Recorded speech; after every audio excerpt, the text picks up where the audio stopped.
The soft, rhythmic beeping of the machines filled the room, a stark contrast to the heavy stillness that seemed to hang in the air.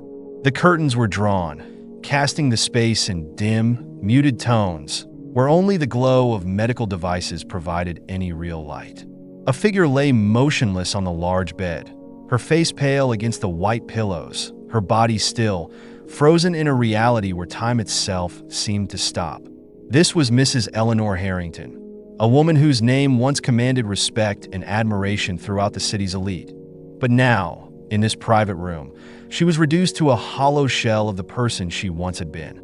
Her condition? Vegetative, a term as clinical as it was final to the outside world. Eleanor had everything. She was the heir to a massive fortune, her family name etched in golden letters on the walls of the most prestigious institutions. She was a socialite, a philanthropist, and the head of a vast empire built on old money and strategic marriages. But all of that was before the incident that left her like this, a life suspended between life and death, trapped in her own body. For the past 18 months, a series of caregivers had been responsible for her well-being, each one coming and going with the routine care that her condition required. Feeding, cleaning, turning her to prevent bed sores. It was all part of the unchanging daily routine. But despite the fortune that paid for the best medical attention money could buy, none of it could bring her back. And that's where Anna came in. Anna wasn't like the other nurses. She had been with Eleanor for 6 months now, and unlike the others before her, she wasn't just there for the paycheck. From the moment she stepped into that quiet room, she felt something different. It was almost as though there was something still lingering in Eleanor's body, a flicker of life trapped beneath the surface that no one else seemed to notice. Her eyes were always closed, her mouth always slightly open, as if poised on the verge of speech that would never come. But her heart kept beating, steady and strong, as though refusing to let go of something vital. Anna wasn't a novice in her field. She had years of experience working in critical care and had seen more than her share of comatose patients, vegetative states, and long goodbyes. But this was different. Eleanor Harrington wasn't just any patient. She was a woman with a past, with a story, one that felt unfinished. Every day, as Anna carried out her tasks, she couldn't help but feel a strange pull toward her, an almost magnetic force that seemed to suggest there was something more here than met the EYET first. It was easy to dismiss those feelings as nothing more than professional compassion. After all, caring for someone in such a vulnerable state required a degree of empathy. But over time, that empathy had morphed into something deeper, curiosity. Anna found herself wondering more and more about the woman in the bed. What was she like before all this? What was her life like? And what had brought her here, to this point? Her co-workers often talked about Mrs. Harrington in hushed tones, exchanging rumors and gossip during their breaks. Some said she had fallen into this state after a tragic accident. Others whispered of foul play, of family disputes and betrayals. The official story was that Eleanor had suffered a stroke, but there were those who believed there was more to it, something darker. But no one dared to say it out loud, at least not in front of the family. Anna had heard it all. She had listened to the stories, the theories, the rumors, but she had never participated in the gossip. Instead, she focused on her work, her daily routine with Eleanor, and tried not to think too much about the mystery surrounding her. But some days, it was impossible not to think about it. There was a feeling, an almost tangible presence in the room that Anna couldn't quite shake. It was as though the air was thicker here, heavier, like something unseen was always lurking just beneath the surface. Sometimes, while adjusting the monitors or checking the foredrip, she'd feel a strange sensation, a prickle at the back of her neck, or a chill that had nothing to do with the room's temperature. She wasn't a superstitious person, but there were moments, brief and fleeting, when she felt like Eleanor's eyes were about to open, like she was on the verge of waking up, of saying something that could change everything. But those moments would pass, and the room would return to its eerie silence, the steady beeping of the machines the only sound. One day, during her usual shift, Anna found herself alone with Eleanor. It was early in the morning, earlier than usual, and the house was quiet, save for the occasional distant noise from the cleaning staff downstairs. She sat by the bedside, adjusting the blankets and making sure Eleanor was comfortable, as she did every morning. But today felt different. The shadows in the room seemed longer, darker somehow, even though the clock showed that dawn had broken. Anna could feel the weight of the silence pressing down on her, and for reasons she couldn't quite explain, she found herself speaking aloud. "Mrs. Harrington, Eleanor." Her voice was soft, barely more than a whisper, but it seemed to echo in the stillness. "I don't know if you can hear me, but if you're in there, I hope you know that you're not alone." There was no response, of course. There never was.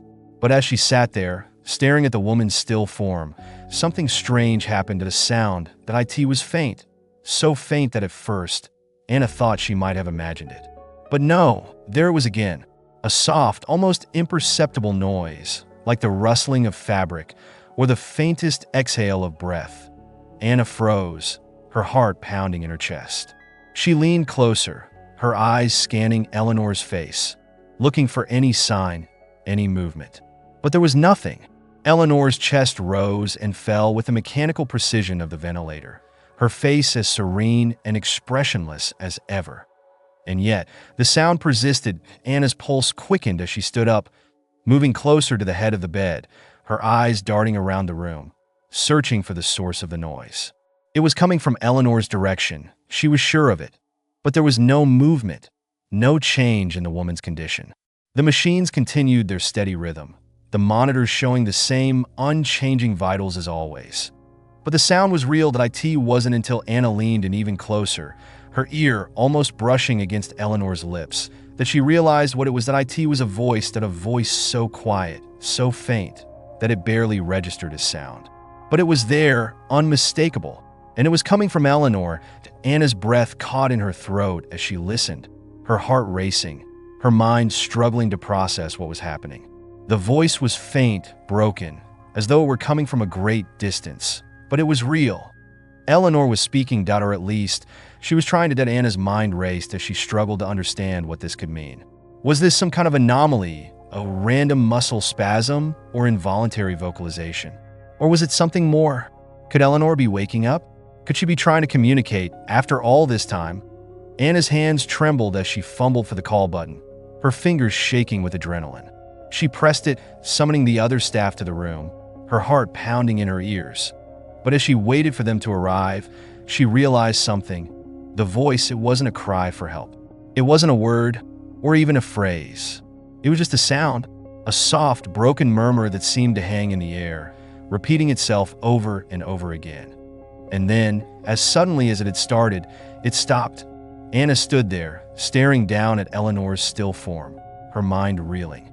The room was quiet again, the machines beeping steadily, the faint hum of the ventilator filling the silence.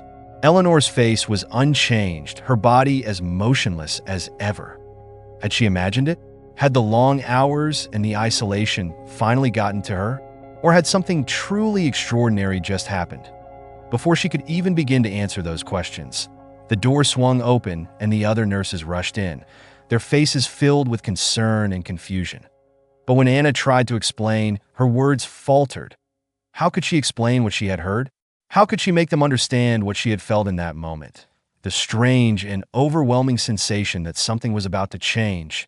Because even though the room was quiet now, even though Eleanor lay as still as she had been for months, Anna couldn't shake the feeling that something had shifted.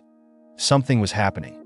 And whatever it wasn't over yet. The soft, persistent hum of the ventilator echoed through the room as Anna finished her early morning rounds. This wasn't her normal shift time. She had arrived nearly an hour earlier than scheduled today, a decision driven more by instinct than necessity. She couldn't shake the feeling that something had been off ever since that strange episode a few days ago. The faint murmuring sound Eleanor had made, the bizarre sensation of a voice on the verge of breaking through the silence. It had left Anna unsettled, restless. Every time she tried to dismiss it, to tell herself that she had imagined the whole thing, her mind would pull her back to that moment. Today, she had risen before dawn, unable to sleep, and made her way to the Harrington estate earlier than usual. The sprawling mansion, though grand, felt like a tomb.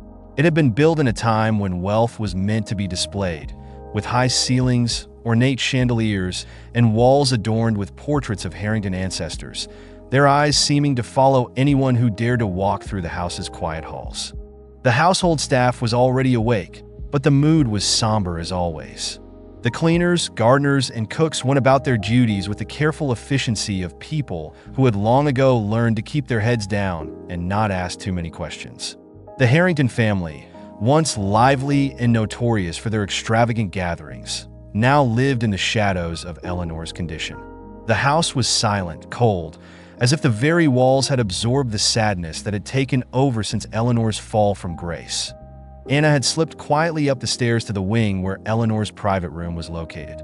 It was a part of the mansion few ventured into, and even fewer stayed in for long. Eleanor's condition cast a heavy shadow, one that made people uneasy, as if they were standing too close to a ghost of a life that had once burned too brightly. The room itself was meticulously cared for, the air faintly scented with lavender, as if masking the sterile odor of medical equipment and disinfectants. Despite the wealth that surrounded her, Eleanor's reality had been reduced to this: a bed, a few machines, and an endless, unchanging stillness. Anna entered the room, her footsteps quiet on the thick, plush carpet. She moved with the practiced precision of someone who had spent years in the medical field, but today she was slower, more thoughtful. She checked Eleanor's vitals, recorded the readings in the log, adjusted the pillows, and smoothed the blankets. Every action felt strangely significant, though she couldn't explain why. Her mind kept circling back to that day. The soft murmur, the feeling that Eleanor had been trying to say something. It wasn't just the sound itself that had disturbed her. It was the emotion behind it, a sensation that lingered long after the noise had faded.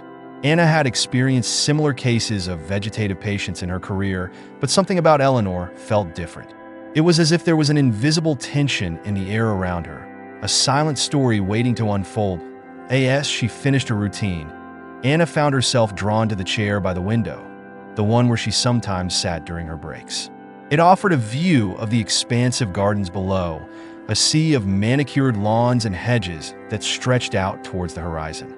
But today, she wasn't interested in the view. She sat down, her eyes drifting back to Eleanor, who lay still as always. Her body was delicate, almost fragile beneath the layers of blankets, her once elegant features now slack and expressionless. Anna had been with Eleanor for 6 months now, longer than most of the other nurses who had come and gone. The Harringtons paid well, but the work was emotionally draining, the kind that slowly ate away at a person's spirit. Most of the staff never stayed long. They couldn't handle the heaviness of being around someone who was neither fully alive nor fully gone. But Anna stayed. She wasn't sure why, not entirely. At first, it had been out of professionalism, a desire to do her job to the best of her ability. But over time, it had become more than that. She had grown attached to Eleanor in a way that was difficult to explain, even to herself. There was something about Eleanor that called to her. Maybe it was the mystery surrounding her condition, or maybe it was the endless unanswered questions that circled around her like ghosts. How had a woman so full of life and power ended up like this? Was there more to the story than the simple explanation of a stroke? The rumors among the staff had never quite settled down. Some whispered that the stroke hadn't been natural, that there had been foul play involved. Others suggested that Eleanor had secrets, dark ones, that had finally caught up with her. But these were just rumors, stories whispered by people who had too much time on their hands and a rich family to gossip about. Anna didn't indulge in the gossip. She wasn't interested in the sensational stories or the what-ifs. But she couldn't deny that Eleanor's case felt different. There was something about her condition that didn't sit right, something that went beyond the medical charts and diagnoses. Every time Anna looked at her, she felt a strange, almost unexplainable connection. It was as if Eleanor was trying to communicate, trying to reach out, but something was holding her back, something unseen. As Anna sat there, her thoughts drifting, she became aware of the sound of footsteps in the hallway. They were soft, barely audible, but distinct in the silence of the room. She glanced at the door, expecting to see one of the other nurses or perhaps a member of the cleaning staff. But no one entered. The footsteps passed by, fading into the distance. Anna frowned, a slight unease settling over her. She had always prided herself on being practical, level-headed. The medical field didn't leave much room for flights of fancy. But the longer she spent in this house, in this room, the more she found herself questioning things she once took for granted.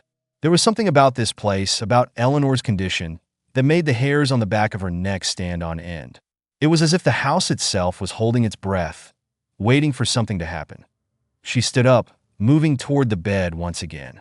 Her eyes traced over Eleanor's still form, looking for any sign of change. But there was nothing, as always. The machines beeped steadily, the ventilator hissed softly, and Eleanor lay motionless, her face a mask of calm. Yet, Anna couldn't shake the feeling that something was different today. There was an electricity in the air, a tension that hadn't been there before. It wasn't just the early morning light filtering through the curtains or the quietness of the house. It was something deeper, something she couldn't quite put her finger on. For a moment, she considered calling the doctor, mentioning the strange murmuring she had heard before, the way it had made her feel. But she hesitated. What would she even say? That she had heard something? Felt something? There was no medical evidence to support her instincts, and she knew that the others would likely dismiss her concerns as stress or fatigue. Anna was no stranger to the pressures of working in this kind of environment. She knew how easy it was to become emotionally invested, how the mind could play tricks on you after long hours in a room like this. But this wasn't just in her head. She was sure of it. Something was happening here, something that went beyond the routine care of a patient in a vegetative state. She moved closer to Eleanor, her hand resting gently on the woman's arm. Her skin was warm to the touch, though unresponsive, just as it always was. But as Anna stood there, she found herself speaking again, her voice low, almost as if she were afraid of being overheard. "I don't know if you can hear me," she said softly, her eyes fixed on Eleanor's face. "But if you can, I'm here. You're not alone." It was a ridiculous thing to say, she knew. There was no medical reason to believe that Eleanor could hear or comprehend anything. But somehow it felt right. It felt like something that needed to be said. For a long moment, there was no response, just the steady hum of the machines, the faint rustle of the curtains as a breeze from the open window stirred them. Anna started to pull her hand away, shaking her head at her own foolishness. And then, it happened at a movement that IT was so small, so slight, that Anna almost missed it. But there was a twitch, a faint, almost imperceptible movement of Eleanor's fingers beneath her hand. Anna froze, her heart leaping into her throat. She stared down at Eleanor's hand, her mind racing. Had she imagined it? Was it just an involuntary spasm, something that meant nothing? But then, as she watched, it happened again. The fingers moved, a tiny, almost hesitant curl of the hand, as if Eleanor were trying to grasp something. That Anna's pulse quickened, her breath catching in her throat. She leaned down, her voice barely above a whisper now. "Eleanor?" There was no answer, no sound, but the movement continued. A slow, deliberate twitch of the fingers, as if she were trying to wake up, trying to respond. Anna felt a surge of emotion, a mixture of hope and fear. This wasn't normal. This wasn't part of the pattern she had come to know so well. Something was changing. She reached for the call button again, her hand trembling as she pressed it. She needed to get the doctor, the other nurses. Someone needed to see this, to confirm that she wasn't imagining things. But even as she waited, her heart pounding in her chest, she couldn't tear her eyes away from Eleanor's hand. The movement was slow, deliberate, but it was there. She was sure of it. And then, just as suddenly as it had started, the movement stopped. Eleanor's hand went still, her fingers relaxing once more. Anna waited, her breath held, but there was nothing more. No more movement, no more signs of life. Just the steady beeping of the machines, the soft hiss of the ventilator. She stood there, her mind reeling. Had it really happened? Had she really seen what she thought she had seen? The door to the room opened, and one of the other nurses entered, her face a mixture of confusion and concern. "What's going on?" she asked, glancing from Anna to the still form on the bed. Anna opened her mouth to explain, but the words caught in her throat. What could she even say? That she had seen Eleanor move? that she had felt a flicker of life in those fingers. The nurse moved closer, checking the monitors, her brow furrowing as she looked at the readings. "Everything seems normal," she said, her voice calm, professional. Anna nodded, her mind racing. Maybe it had been nothing. Maybe it had just been a reflex, a random muscle twitch. But deep down, she knew that wasn't the case. Something had happened. Something real. The day passed in a blur, each hour dragging on longer than the last. Anna couldn't shake the feeling that had taken hold of her after that morning. After seeing Eleanor's fingers twitch ever so slightly, like the first faint tremor of an earthquake before the ground splits open. It had been the briefest of movements, one so subtle that, had she not been looking directly at Eleanor's hand, she might have missed it altogether.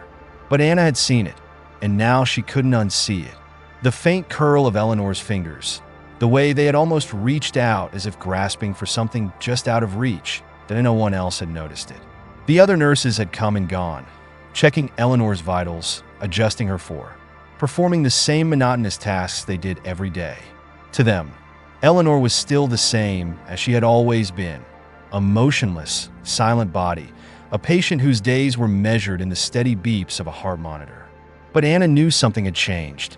She felt it deep in her bones, a nagging, insistent awareness that kept her on edge that it was late afternoon when the restlessness became too much to bear. The room, with its soft beeping and sterile stillness, had grown oppressive, the air heavy with anticipation. Anna found herself pacing, unable to sit still for more than a few moments.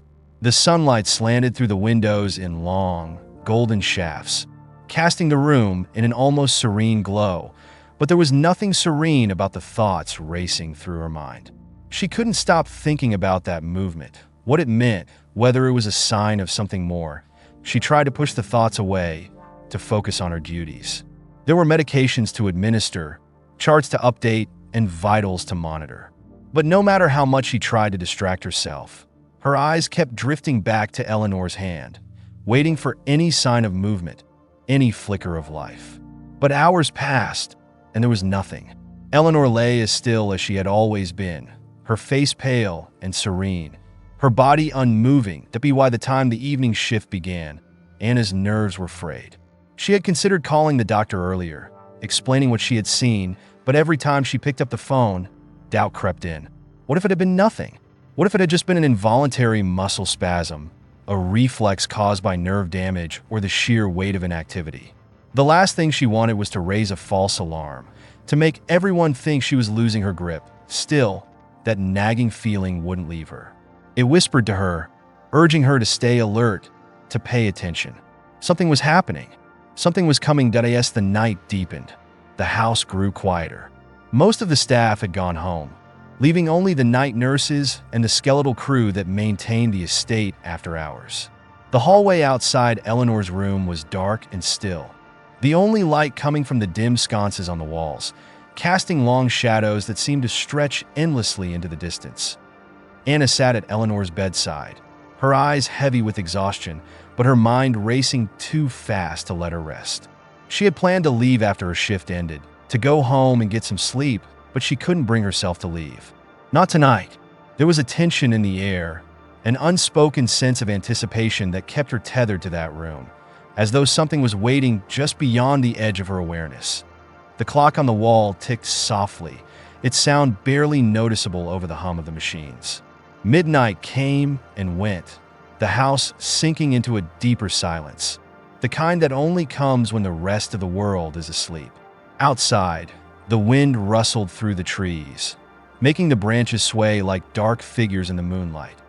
Anna leaned forward in her chair, her elbows resting on her knees, her gaze fixed on Eleanor. She looked so peaceful, so utterly still, that it was hard to believe anything could change. But Anna had seen that flicker of movement, had felt the undeniable shift in the air since that morning. She wasn't imagining it. She wasn't. The minutes ticked by, stretching out into what felt like hours. Anna's eyelids grew heavier, her body screaming for rest, but she couldn't give in to it. Not yet. Just as she was about to stand up and stretch, to shake off the weight of fatigue, something caught her attention. A sound. faint, almost imperceptible at first, like the softest whisper. It was so quiet that she thought she might be imagining it. But as she held her breath and listened, it came again. A soft rustling. Like fabric shifting or a breath being exhaled, Anna's pulse quickened, her heart pounding in her chest. She leaned forward, her eyes narrowing as she scanned the room, searching for the source of the sound. For a moment, she thought it might be the wind outside, brushing against the windows. But no, this sound was closer, coming from within the room itself. And then she saw it at Eleanor's hand. It moved again. This time, there was no mistaking it. The fingers twitched, curling inward ever so slightly, then relaxing again. Anna's breath caught in her throat as she stared, unable to tear her eyes away. The movement was small, almost insignificant, but it was there, undeniable, real. She stood up, her legs shaky beneath her, her pulse racing. Her mind was a whirlwind of thoughts, possibilities, fears. What did this mean? Was Eleanor waking up? Was she trying to communicate? Anna hesitated for a moment, unsure of what to do. Should she call the doctor now? Wait and see if the movement happened again? Her training told her to remain calm, to assess the situation carefully before making any decisions. But her instincts, the same instincts that had been gnawing at her all day, told her something different. As she stood there, frozen in indecision, Eleanor's fingers twitched again. This time, the movement was more pronounced, a slow, deliberate curling of the hand, as if she were reaching for something. Anna took a step closer, her heart in her throat, her eyes wide as she watched. And then, just as suddenly as the movement had started, it stopped. Eleanor's hand relaxed, falling still once more. Anna waited, her breath coming in shallow gasps, her heart pounding in her ears. But there was no more movement, no more signs of life. The room was silent again, the machines beeping softly in the background. She stood there for what felt like an eternity, her mind racing, her body tense with anticipation. But as the minutes passed and nothing else happened, the initial surge of adrenaline began to fade, replaced by a gnawing sense of uncertainty. Had she imagined it? Was it just another involuntary muscle twitch, a random reflex caused by the body's natural rhythms? Or was it something more? Anna shook her head, trying to clear the fog of doubt from her mind. She knew what she had seen. Eleanor's fingers had moved, twice now, and it hadn't been a reflex. It had been deliberate, purposeful. But what did it mean? Anna glanced at the clock on the wall. It was nearly 2 a.m. The house was still, the rest of the staff long since retired for the night. She was alone in this wing of the mansion, alone with Eleanor and the machines that kept her alive. For a moment, Anna considered leaving, going home, getting some rest, and returning in the morning with a clearer head. But she couldn't. Not now. Not after what she had seen. She sat back down in the chair by the bed, her eyes never leaving Eleanor's hand. She would wait. She had to see if it happened again. The hours dragged on, the darkness outside growing deeper, the wind howling faintly through the trees. Inside the room, the only sounds were the steady beeps of the heart monitor and the soft hiss of the ventilator. Anna's eyes burned with exhaustion, her body aching from the tension that had gripped her all night, but she refused to let herself close her eyes. And then, just as she was beginning to think that nothing more would happen, there was another sound. This one was different. It wasn't the soft rustling she had heard before. It was louder, more distinct. A breath, a soft, ragged exhale, as if someone were struggling to pull air into their lungs. That Anna's heart skipped a beat. She leaned forward, her eyes wide, her pulse racing. "Eleanor," she whispered, her voice barely more than a breath. There was no response, but the sound came again. A breath, shallow and uneven, followed by a faint, almost inaudible murmur that Anna's mind raced. Was Eleanor trying to speak? Was she waking up? She reached out, her hand trembling as she gently touched Eleanor's arm. The skin was warm beneath her fingers, but still unresponsive, motionless. "Eleanor," Anna said again, her voice a little louder this time, more insistent. "If you can hear me, if you can move, please do it again."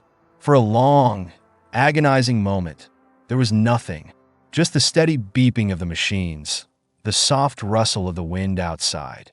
And then, slowly, Eleanor's fingers twitched once more. This time, the movement was stronger, more deliberate. The fingers curled inward, almost as if she were trying to form a fist, then relaxed again, that Anna's breath caught in her throat. She could feel the adrenaline surging through her veins, her heart pounding in her chest. This wasn't just a reflex. This was real. Eleanor was responding. Without hesitation, Anna grabbed her phone, her fingers trembling as she dialed the doctor's number. It rang once, twice, before the familiar voice answered on the other end. "Dr. Matthews," Anna said, her voice shaky with excitement and fear. "It's Eleanor. She's moving. Her fingers, I think she's waking up." There was a pause on the other end of the line, then the doctor's calm, measured voice. "Anna, are you sure? Could it be a reflex?" "No," Anna said, her voice firm. "I've seen it happen multiple times now. It's not a reflex. She's responding." "I'll be there in 20 minutes, Dr. Matthews said, his tone more serious now. "Don't do anything. Just stay with her until I arrive." Anna hung up the phone, her hands shaking as she set it down on the table beside her. She turned back to Eleanor, her heart racing, her mind spinning with possibilities. The night had become a heavy, impenetrable blanket as Anna sat beside Eleanor. The heart monitor emitted its steady beep, a sound that should have been comforting, but now seemed to amplify the tension in the air. What had once been a mundane routine, monitoring the vital signs of a woman in a vegetative state, had become something fraught with uncertainty, with unsettling possibilities. The clock on the wall read just after 3 a.m., and time seemed to slow down, stretching out in an almost torturous way. Eleanor remained still as before, but the echo of those small movements of her fingers, something Anna could not forget, even if she wanted to, hung in the room. The soft lights of the room cast shadows in the corners, and the world outside the mansion seemed a distant memory, irrelevant to what was happening here, in this lonely room. Anna had never imagined herself in a situation like this. Caring for Eleanor had initially been a job she'd taken out of necessity, a good wage for caring for a wealthy woman trapped in a seemingly lifeless body. There had been something dark about Eleanor's life before the accident that had put her in this state. A powerful, influential woman who now had no voice, no control over her own existence. The accident, however, had always seemed too nebulous. Snatches of conversation, whispers from the household staff, even the distant, reserved gaze of Eleanor's husband, David, had added to the mystery surrounding her condition. And now, after weeks, months of nothing but silence, something seemed to be changing. Anna rose from her seat and began to pace slowly across the room, her feet making a barely audible sound against the hardwood floor. She tried to clear her mind, to find a rational explanation for what was happening. Maybe Eleanor's body was reacting in involuntary ways. Maybe it was random muscle spasms, something physiological she hadn't fully understood. But again and again, her mind kept returning to that feeling. There was something more, something behind those tiny movements, something alive, a consciousness that seemed to stir in the depths, trying to break through to the surface. Anna knew the doctor was on his way, and the wait for him seemed endless. Dr. Matthews had always been skeptical, pragmatic. He would dismiss the things she had seen as insignificant. He had made it clear many times that Eleanor's prognosis was static, that she would probably never regain consciousness. But he hadn't been there that morning, when Anna had first seen Eleanor's fingers move, almost imperceptibly, but real. And he wasn't there now, to witness what was about to happen. Because even though Eleanor lay in bed, as still as ever, Anna felt something different in the air. It was a pressure, an invisible tension that made her nerves light up, as if the air itself were charged with electricity. Suddenly, a soft sound broke the silence of the room. It was a strange sound, something that didn't belong to the regular set of mechanical noises from the monitoring system. It sounded like a sigh. Anna froze, turning quickly to look at Eleanor. The woman's body remained still, but Anna was sure she had heard something. And once again, that sense of something alive in the room washed over her. Time seemed to slow down as Anna approached Eleanor's bed. She knew it might be the result of her own exhaustion, her mind playing tricks on her constant alertness. But there was something deeper, an instinct she couldn't ignore. Slowly, Anna reached out, hesitantly, for Eleanor's fingers. She didn't expect a response. It was more of an automatic gesture, a desperate attempt to feel something, anything that would confirm what her mind refused to believe. And then, it happened. Eleanor's fingers moved again. This time, it wasn't an involuntary twitch or a slight tremor. They closed gently around Anna's fingers. Anna sucked in a sharp breath, her heart racing. She couldn't believe it. The touch was light, faint, but it was undeniable.